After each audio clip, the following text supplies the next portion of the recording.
एक न्यूज़ बड़ी तेज़ी से भोजपुरी इंडस्ट्री में और चारों तरफ सोशल मीडिया पे वायरल हो रही है। खेसारी लाल यादव और काजल राघवानी को लेकर के ऐसा बताया जा रहा है कि इनकी जोड़ी फिर से वापस आ रही है और इसके बहुत सारे रीज़न हैं जिस पर मैं बात करने वाला हूँ।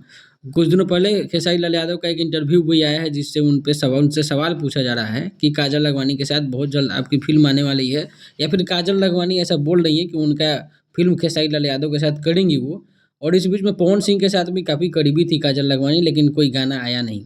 अभी जो है काजल के एक बार गाना लगाने पे वो खेसारी का गाना कितने सारे कमेंट्स खेसारी लाल यादव के फैन्स के आ रहे हैं और इस पे बहुत सारे कमेंट ये भी हैं कि आप दोनों साथ में अच्छे लगते थे, साथ में आ जाओ एक बार फिर। और ये आम बात है क्योंकि सुधीर सिंह ने भी खेसारी लाल यादव का एक गाना लगाया है और उस गाने के बाद लगाने के बाद ही एक छोटा-सा रीज़न है जिसकी वजह से खेसारी फैन्स काफ़ी ज़्यादा कमेंट कर रहे हैं उसमें।